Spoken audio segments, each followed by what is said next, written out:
Here we have the 2023 Ford Bronco two-door. This one comes in the advanced trim level, and we do get the high package, the Lux package, and this is part of the WildTrak series. Comes in shadow black, and then we have the sandstone and black leather vinyl interior. And the powertrain consists of that 2.7 liter EcoBoost twin turbo V6, and that's made it to a 10-speed automatic transmission. But as we come around to the front end here, of course, love the looks of the Bronco since they've been brought back. You get those LED headlamps along with LED daytime running lights, and just an aggressive looking front end there. And down here we get our 17-inch aluminum wheels.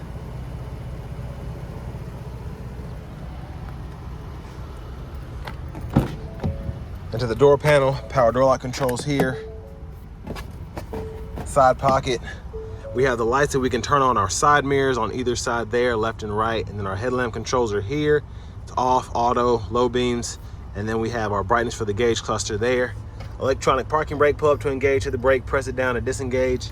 Hood releases here. And there is our driver's seat with lumbar support. All that's manual. And then to get to the back seat, there you have it. And I wanted to show you how it folds down. So you have to pull on that strap there to push that up, and then you can pull up on that strap up there to fold that down. And you can get a little bit more storage room doing that. And then for your hard top, which we have here, you just kind of go through the motions and take all that down.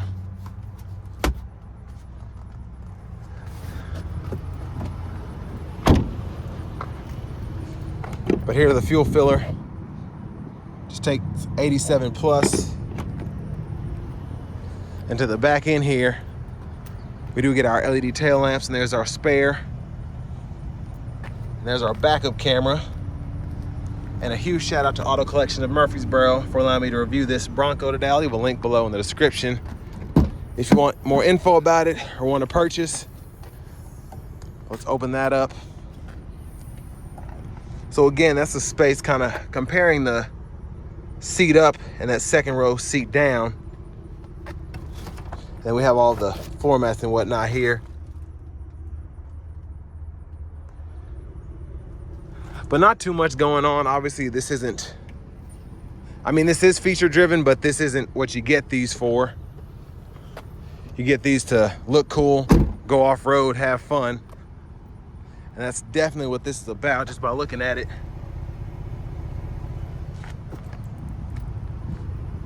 But just I love the two-door configuration just because it's shorter. I feel like you can get more done, kind of like the Jeep two-doors. There's that front passenger seat. Then we can pull the seat up and down, seat back, and then seat bottom can be adjusted with that bar there. We have a lockable glove compartment down here. Actually a pretty good size for this kind of vehicle. And just so you can get a quick look at the hard top, there it is there. But coming back around to the front end, I do like how they put that decal right there. It looks pretty cool. And then let's go ahead and pop the hood. And there's that 2.7 liter EcoBoost V6.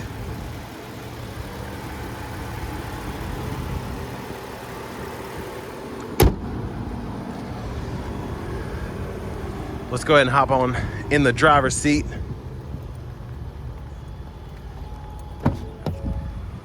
So getting in here, I like that we get a leather wrap steering wheel. It looks nice, feels nice. And up here, I can get this out. USB-C, USB-A duo if you ever need that. And then all of our locks, and then our trail control, traction control, hazards, all that's up here. Aux switches are here if you want to wire in light bars or whatever, a winch. Now to the screen here, love how big the screen is. It kind of takes up most of the attention in the front, in my opinion. We do get AM, FM, XM along with Bluetooth audio. And then we also get our wireless Apple CarPlay, wireless Android Auto compatibility. Navigation systems here, pretty easy to do. You can either set up a home or work, or type in destinations, use recents, close gas stations, food, other points of interest. So pretty cool system. So I always like to use Walmart or Target, so you can start typing those in and it'll bring up suggestions based on what you typed in.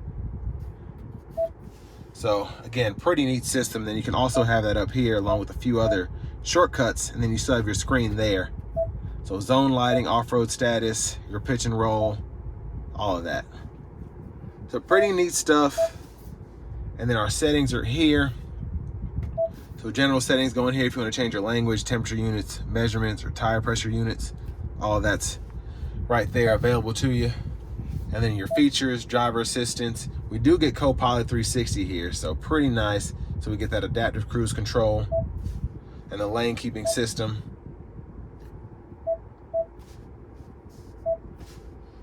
And then we have blind spot monitors as well. And then we have the upgraded 10-speaker sound system, so we can adjust the tone settings, bounce and fade, all of that in the sound settings. And then vehicle hotspot, software updates, all of that. And all of your vehicle settings are here.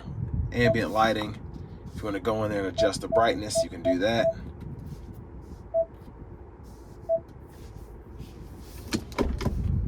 Backup cameras there, guidelines, follow you as you turn the steering wheel. And then I actually like that even though this is only half of the screen, the picture is very clear, very crisp. And then you do have this nice 360 view that's nice and big as well. But down here, volume knob, we can adjust that there. We can click that, turn the audio off. Then we have a tune knob here. We can toggle the auto stop or parking sensors off here. And then just hit that button there to pull up the front camera, and then you have that 360 view too. Dual zone automatic climate controls are down here. Heated steering wheel toggle. We get 3-stage heated seats for the front. We can adjust fan speed here. We have that 3-stage auto mode, so depending on how quick you want to get to that desired temperature, you can toggle that. And then we do have our controls here. So to do your dual mode, you can click that on and off, or just adjust that passenger side temperature and cut the whole system off by hitting that button there. Then you have a USB-C, USB-A duo there. And if you ever want to change where the air is being distributed, click that button, and then you can pull that up here on the screen. And we do have a wireless charging pad here, which is nice. And then for the shifter, pull the lever, reverse, neutral drive, and then you have your manual mode there, and you can manually shift on the side here. And it'll show you right there on the tachometer on that right side what gear you're in. And then we do have our 4-wheel drive controls here. So your trail control is right there. And then you actually have a 1-pedal drive system, which is pretty neat. And then you have your 4-wheel drive, auto, high, low. And then you can go through your drive modes here.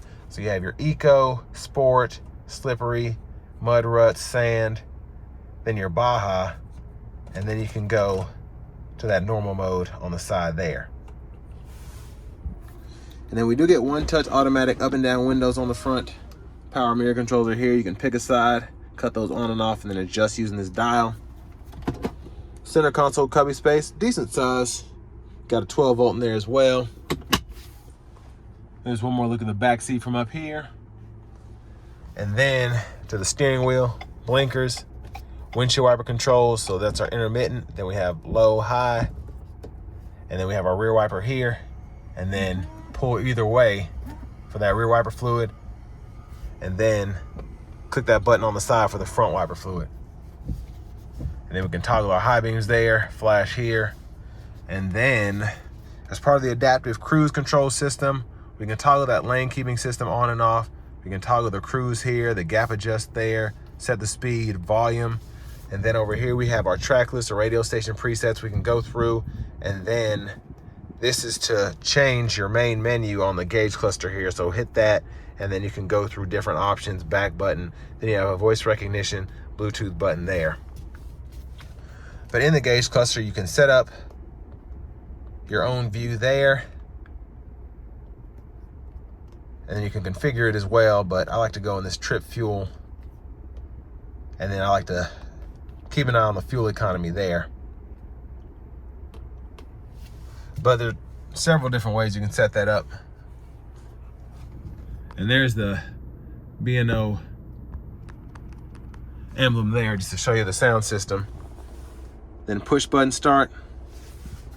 Finally, here's the key fob with remote start. And now for the fun part, let's go ahead and take this Bronco 2-door Advanced out on the road for a test drive. So starting the test drive in this Bronco 2-door, I can tell you right off the bat, this is not going to be a quiet test drive. Let me make sure the windows are rolled up. I mean, there's wind noise everywhere. But of course you have a removable top that's gonna be part of it. But I thought that this would actually sound better than the soft top. I think I drove a couple of 22s with soft tops and it sounds pretty similar in terms of wind noise, but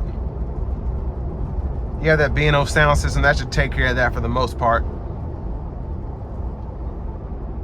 But I love the driving dynamics of this. They're just like you would expect from a Bronco, a Jeep, anything in that class, even a G-Wagon. Just kind of have that boxy steering feel, very controlled and very good just driving dynamics. Brake pedal feels good, nice and firm, a little touchy, but that's what you like in something like this because it is meant to go off-road. And the 2.7 also feels pretty snappy as well, just in the normal mode. And of course you have several different drive modes to use depending on what you're trying to get into. So we're gonna put the Bronco in a sport mode now.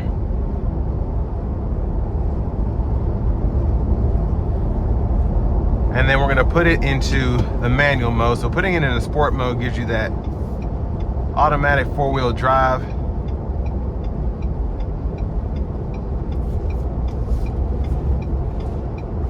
We're gonna see what this thing can do.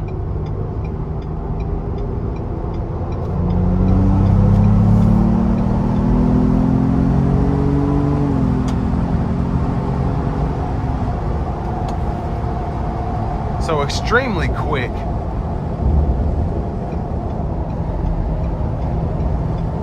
And that's what a V6 twin turbo can do, especially in this two-door configuration. Just so quick. And then we do have the adaptive cruise here.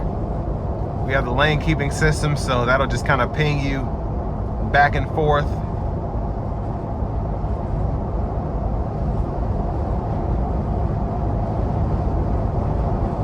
But I mean, overall, pretty nice riding vehicle.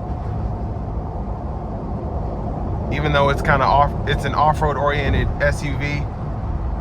But on the interstate here, just doing 70, not a bad ride at all. Getting pretty good fuel economy too, as opposed to the 17 city, 17 highway I think this thing is rated for. You could probably get much better.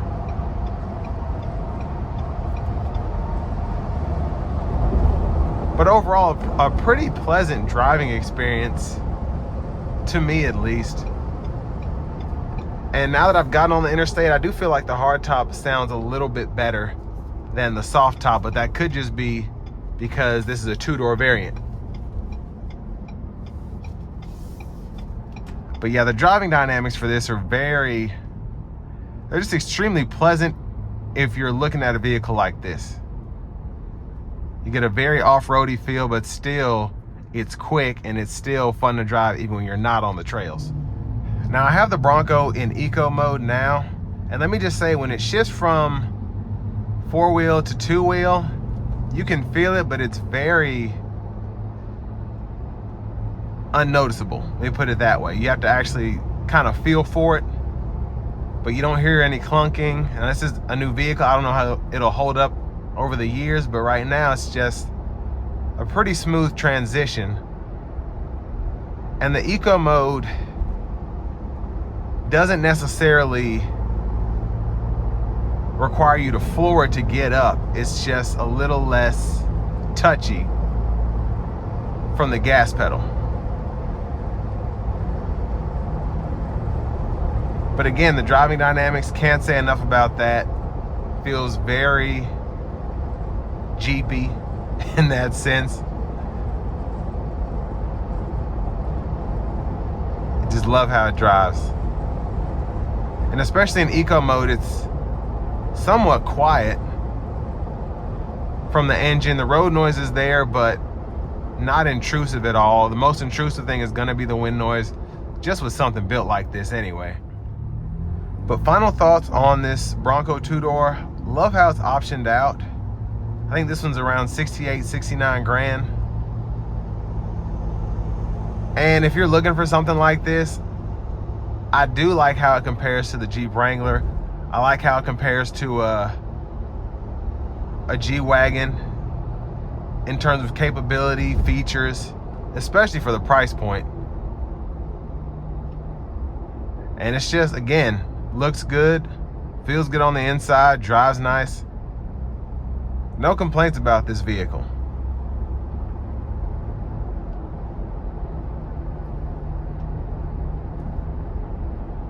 But I could see myself driving something like this if I was in the market for something like this especially. And this will bring me to the end of my review of this 2023 Ford Bronco two-door.